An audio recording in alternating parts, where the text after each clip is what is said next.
Hi, everybody. This is Charlie Swenson in the podcast To Hell and Back. Today, I'd like to talk about something DBT related that started with an interview that I did with a client yesterday when I was doing a consultation.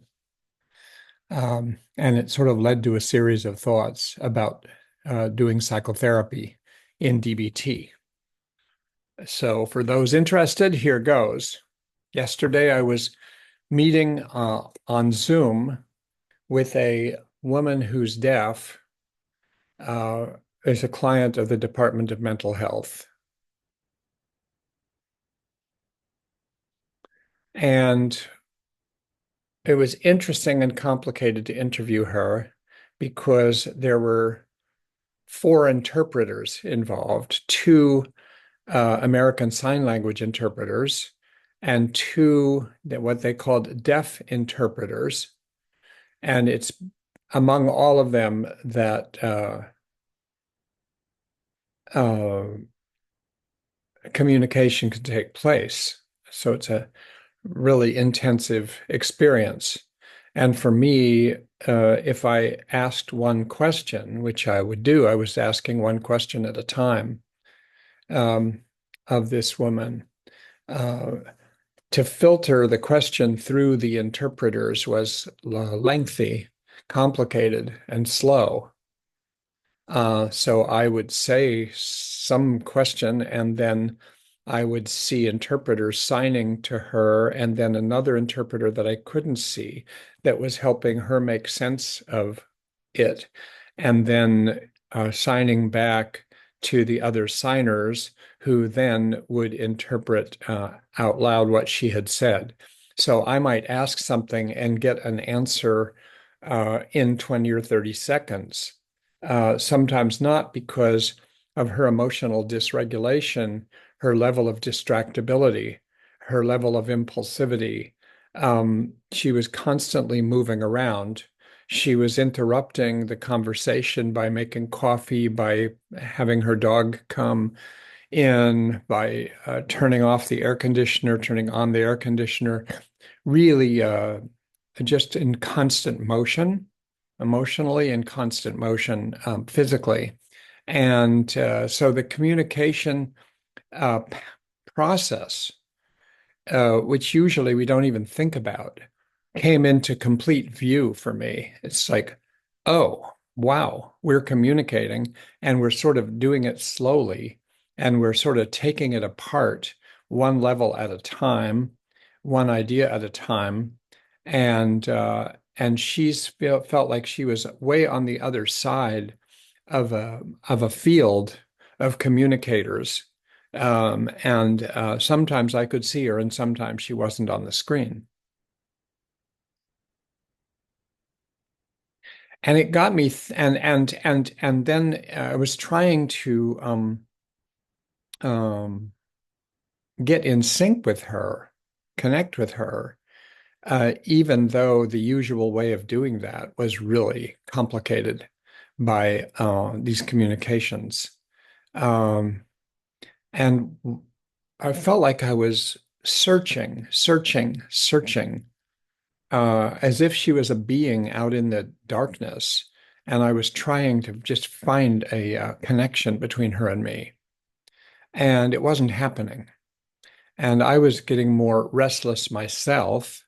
She was restless. I was restless. She was, I don't know if she was anxious, but I was anxious about, and I kept having a cognitive dysregulation where my train of thought would get interrupted. And then it was hard to think back of what I was actually asking her 20 seconds ago and things like that. So it was difficult. We kept trying, both of us, sort of like two restless souls wandering through a darkness, trying to see where we can intersect. And then at a certain point, um, I said to her, it must be really difficult to be so intensely emotional and managing your life and raising a child. and she came up to the screen uh, uncharacteristically, and then she nodded yes, and she said something back through the interpreters that came out to be, yes, it's very hard. Sometime within the next 2 or 3 minutes after that, she said something about her dog, and I made a comment about her dog that seemed to get through to her. And that was like another point of connection. We had like 2 points of connection so far. We kept trying to communicate through this restless field. And then there was one more moment that was probably the most connected moment, which was she went off to make coffee. And she was standing in her kitchen already. And she made coffee, and then she came back to the screen and indicated to me that she had made coffee. She said she made coffee, which I eventually heard from one of the interpreters. And then she held the coffee right up to the screen. I so happened to have coffee with me, and so I held my coffee up to the screen. And then she moved her coffee closer to the screen, and I moved my coffee closer to the screen, almost as if they were virtually touching each other, these 2 cups of coffee. And then she was smiling and appeared to be maybe laughing a little bit. We then went on to discuss a little bit more and get some of her opinions about her life and what she wanted to have happen. And what I was struck by was, of course, on the one hand, how different this pattern of communication was. And then on the other hand, how much exactly it's the same as communicating with anybody, and particularly people who maybe have some emotional dysregulation or attentional difficulties, distractibility, but really anybody too, is that when you make connection with somebody, um, it comes at a certain point. You don't connect, connect, connect, connect, connect. You don't like meld together. There's a certain moment when you say something and they say something, or you look a certain way and they look a certain way, or vice versa.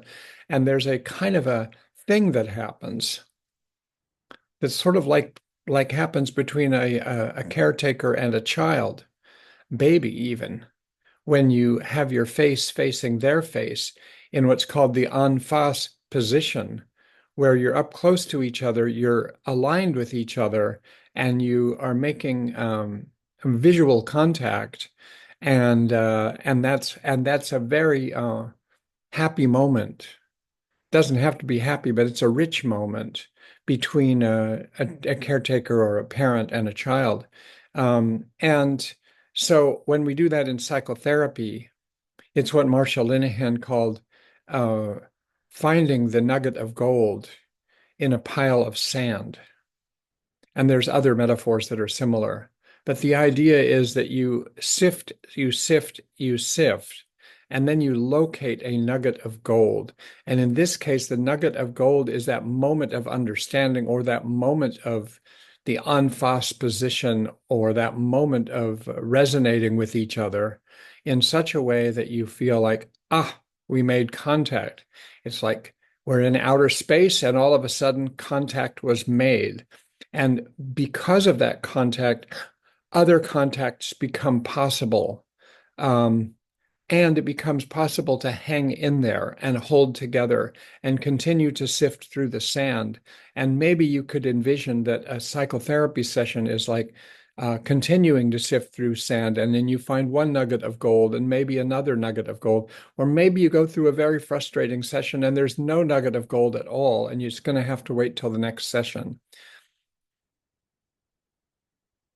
And it's a mysterious process into to me how you find that nugget of gold, how you find that moment of connection, because it often does not have to do with this kind of sequential, explicit, uh, slow thinking process uh, that is that where you have a kind of a roadmap, a behavioral sequence of what's going on, and you kind of have a rational understanding of that. And you're trying to do something about the thoughts and the emotions and the actions that are coming up, and you're sort of working by a game plan, and it's not working. And what's happening is that at some point, if you allow yourself to realize it, there's something else knocking at your internal door. There's something else knocking in the back of your mind. You may have an emotion that's building that hasn't been expressed and it isn't part of the conversation. You might have an intuition that's growing. You might have a kind of a perspective that's growing. You have something that's creating a disparity between the conversation you're having, which is not really getting through the sand very far, and something in the back of your mind that starts to move. And if you pay attention to that, and if you somehow give voice to that or give action to that or do something with that, that's a moment of potential improvisation in DBT and in therapy, a moment of creativity. And it opens the door for the possibility that some corresponding phenomenon is happening in the back of the mind of your patient or in their body. And in some way, by you touching that, expressing that, bringing that up, even if it's surprising or not the usual psychotherapy intervention, then boom, the door opens up, a channel opens up. And these two beings in the darkness that are facing each other but can barely see each other, suddenly a channel opens up and they feel something about each other or they notice something about each other. And that creates the possibility of continued communication.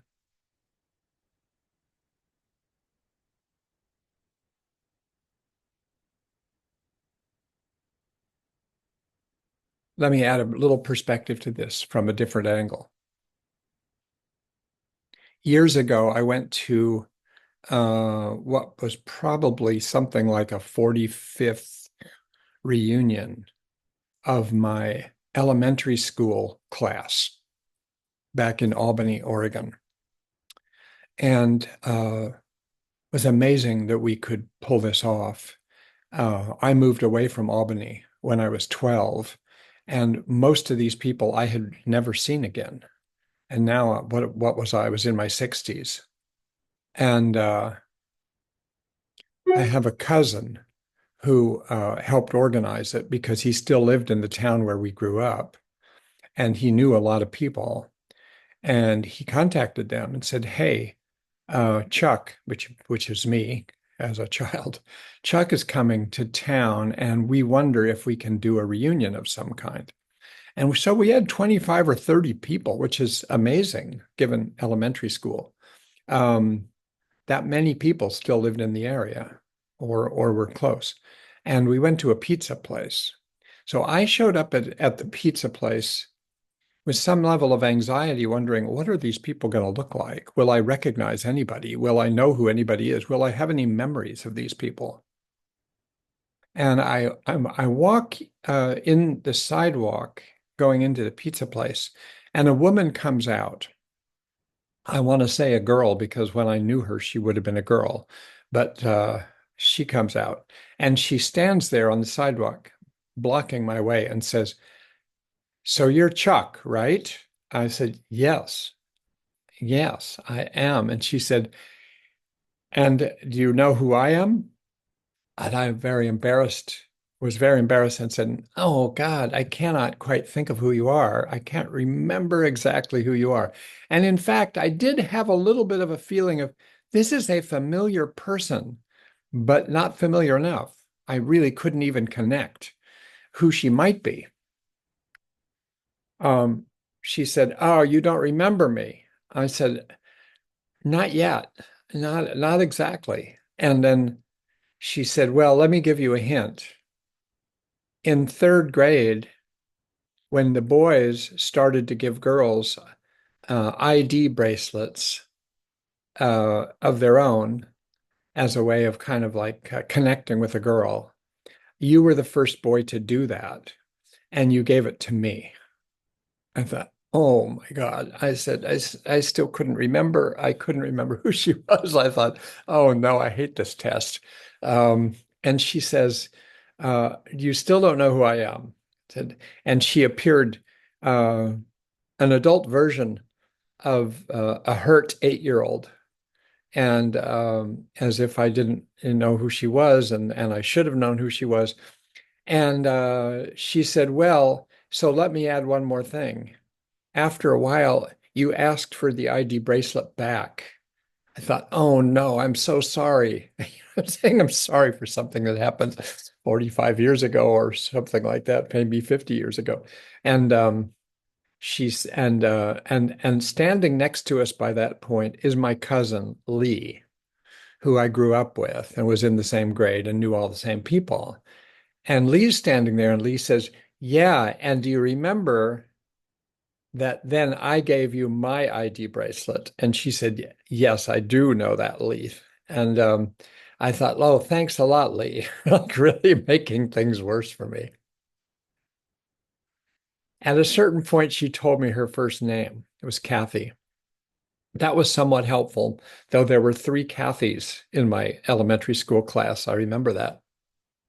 And and here's what was interesting is I just felt like there was a whole storehouse of memories of Kathy that were there, but I couldn't access. I felt like they were moving around in the back of my mind.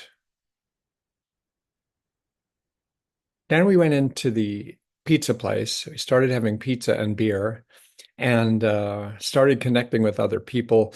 God, my next door neighbor, who had been my best friend throughout elementary school, Roger, was there, but I totally wouldn't have recognized him. And he was just like not the guy that I thought he was. And there was a number of other people, and it gradually remembered all of their names.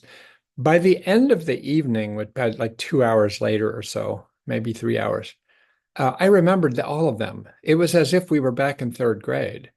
And Kathy uh, was totally familiar to me. And I remembered that I had a crush on her in third grade. And I felt the crush again. Like, oh my God, this is why I had a crush on her. She was a very forthright, upfront, kind of call you out kind of person, which always sticks out for me in my mind as somebody I find compelling. And so by then the conversation had changed, and we were reminiscing about things that happened, and I remembered the ID bracelets and things like that. So what I want to say about that, and why that's related to what I was talking about before about the interview that I did yesterday, is that you first you're in the present moment, which is the only thing that enables everything else. So you're in the present moment. You realize you're in the present moment. You encounter something in the present moment. You encounter something in the person, in the context around you, in your behavior, in their behavior, and and if you are there, if you're really there, which I did arrive at little by little when I was there at the reunion. Um, then you kind of it opens a channel not only to the other person and to the outside world, but it opens a channel to the inside world. It opens a channel to some memories. It opens a channel to some context, some prior context, maybe several prior contexts. So that it's another reason, putting it this way, that living in the present moment, being in the present moment, being aware of the present moment is the door into life, is the door into actually being there, and is the door not only into being in that moment and living in that moment, but living in that moment with all of its prior related moments, prior related relationships and happenings, and a richness opens up. It's a little bit like if you're going through an old box of photographs from when you were younger, and you see certain photographs, and it just opens your mind to uh, to the memories that are encapsulated or suggested by that photograph, including the emotional memories, the physical memories, the contextual memories. It's like, Oh, it's like remembrance of things past. It's like a channel opens up and you become not only more present in the present moment, but also more connected to your prior self, which then, or I should say prior selves, because it may actually mm, remind you or inform you that, you're made up of several selves, different eras of your life, different locations of your life, different people in your life, different experiences are stored in your brain in different places and they come together. And so you integrate yourself, you coordinate yourself, you bring meaning into yourself by noticing the present moment and being there with it, connecting with it, and having that open a channel to the past. One reason this is relevant in thinking about DBT is that in DBT, being a behavioral treatment, originally based on operant conditioning, classical conditioning, cognitive therapy, skills deficits, and a behavioral chain, we think very horizontally. We think link by link by link by link by link, trying to understand the function of certain important links, including the link of the problem behavior and the link of secondary targets. So we have kind of link by link by link. We think horizontally, we think chronologically. We try to put together a storyline that way. And sometimes when I'm teaching this in DBT workshop, people say, yeah, but do you ever get history? I think, of course, you get history. You start the treatment by getting some history. And then not only that, you learn history as you go along. And so it isn't like you just stay in the complete here and now, in the sense that you don't ask about the past. You ask about the past. You come across a link and you wonder about that link and you wonder about the history of that link. And the history of that link you look for by asking maybe about the history of that link, which you're asking for in the present moment. So you're in the present moment, gazing into history, gazing into memory. And as you ask about that present moment, you don't remain just horizontal from the metaphorical point of view. You start to move into depth. You move vertically, historically, into what you might consider depth, um, if you were also trained psychodynamically. And that depth casts all kinds of light on the present moment. And the present moment opens up the light to these past memories. If you don't connect in the present moment, it's very hard to get access to the past memories without them, in a sense, flooding you in a disembodied way. But if you're in the present moment, grounded in the present moment, rooted in the present moment, noticing that this is Kathy from your childhood, and then that beginning to open up memories of Kathy from age 8 and other kids in age 8 and the teacher at age 8 and the classroom at age 8. And this whole world opens up. It's kind of like going into the basement of your mind. In the basement of your mind is stored all of this information, all of these memories, which is made up of all of these moments. And I want to highlight the word moments because when we are gathering history, when we are conducting therapy, when we are going through a conversation with a patient, yeah, we're seeing the whole fabric unfold of a storyline, but also we're captured by certain moments. I think, not only is our memory organized around stories, it's organized around moments in stories. So I had this moment of connection with the deaf woman that I interviewed yesterday when we brought our coffee cups together. And that opened up the possibility of discovering other moments of her past maybe activating moments in me. Um, and I realized that my whole memory is filled with moments. I don't remember third grade as an entirety. I remember certain moments with that Kathy. I think actually I remember a moment now that I'm saying this that I hadn't thought of until right now. We had to stand in line outside the school when we were coming back in from recess. And then we would get organized and walk in a line. I remember standing in that line next to Kathy and asking her to marry me. I can't believe that. But I did do that. Um, and feeling very strongly like this is the person that I'm going to marry. And maybe that's when I gave her the ID bracelet, something like that, though I can't exactly remember if that's when I did that. But notice that my memory is attached or channeled through moments. Um, I don't remember all of medical school and my friendships in medical school as an entirety, of course. But I do remember with two friends on a Friday afternoon. Uh, One was Randy and one was Rich, deciding, let's go camping, getting sleeping bags,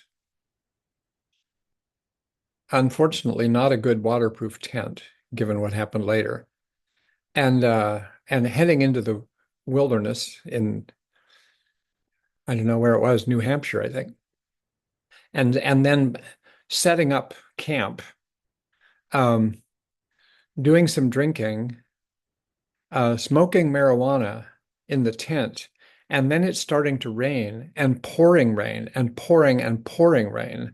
And we didn't have a tarp or to a ground cloth under the tent, so water could just seep in under the tent. We didn't have a tarp above the tent, so it didn't block rain from the tent.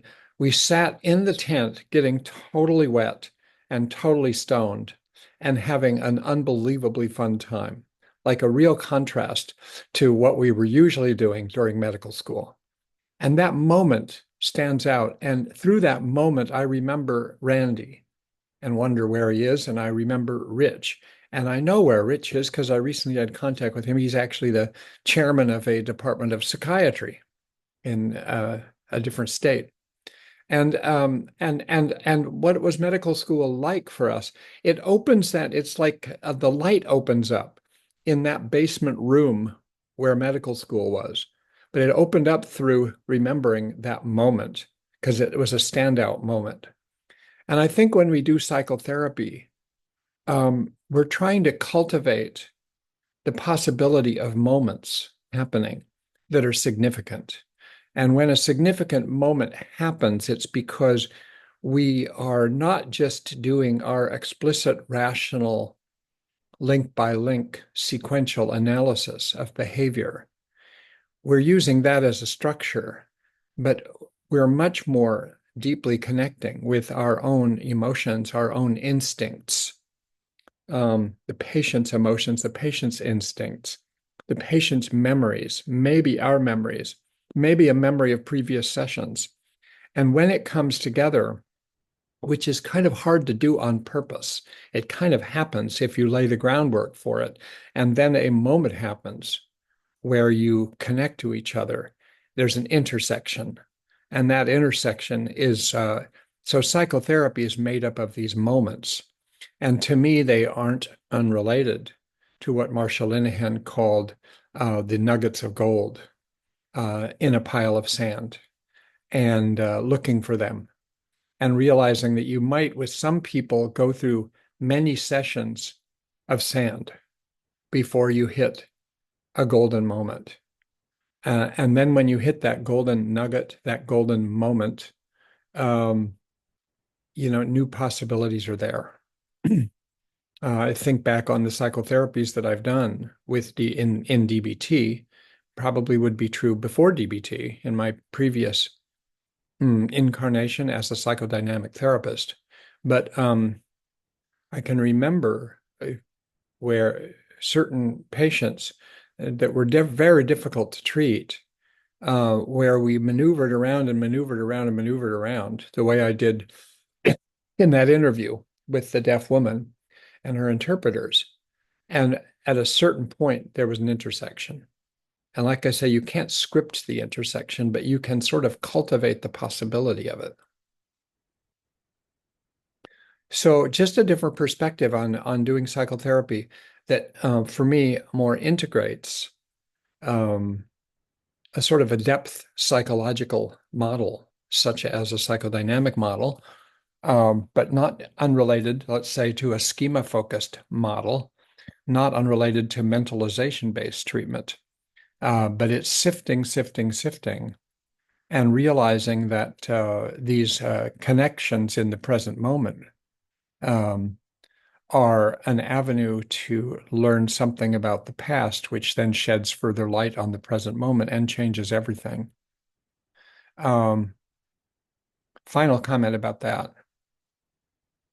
As somebody who's basically learned two models of psychotherapy in his career, psychoanalytic treatment, since I went through first some psychoanalytic training, and then worked with Otto Kernberg with psychoanalytic treatment of people with borderline personality organization, and then DBT with borderline personality disorder, a very behavioral model. Um, I think in my these are two different selves that I've lived, and I find it helpful when they actually talk to each other. They integrate with each other. And this is one way they do integrate with each other, even though this is overly schematic and not totally accurate, of course, but as a metaphor, to think that I'm integrating the horizontal approach, the horizontal chronological approach, with the vertical going deeper, deeper, deeper approach, where I'm illuminating the context and the history of certain present moment links. Um, by interventions that include psychodynamically oriented interventions in the midst of a behavioral therapy. I've found that a valuable way to try to integrate these things. Even reading Freud, by the way, the books above me, if you're watching this on YouTube, are Freud's collected works, and and among his works, especially the interpretation of dreams and some associated works, where he distinguishes between the manifest content of the mind and the latent content of the mind. It's very much like what I'm talking about now. As you analyze a dream, the dream happens link by link by link by link. But when you figure out the background of the dream, you take each link seriously in its own right, extracting it from the dream itself, but take that link and you associate to it. By associate to it, you look into the basement underneath that link and you find what is connected to that link, what memories, what people, what contexts are connected to that link. And as you do that with each of several different links in a dream, a depth picture starts to emerge. A different story starts to emerge. And it's very much like what I'm talking about. When you're doing link by link by link behaviorally oriented DBT, you're right at the top of a series of associations, moments, memories, contexts that enrich life, that enrich your understanding of the present, and that enrich the contact you have with your patient when these things are shared. So you need to find ways, which are largely through inquiry and validation and compassion and awareness, find ways to illuminate those caverns that are associated with those present day links. this conversation, this explanation of things, is linked to so many other things that I think I'm just going to stop now. But I'm probably going to return to this topic again. So please, as I always ask, please get back to me with any feedback. You could write me an email at c.robert.swenson@gmail.com, or go to my website and send an email, or give a feedback on wherever you're listening to this podcast, or if you're watching it on YouTube. So yeah, thanks for listening. I'll be back in touch. Bye bye. Ciao.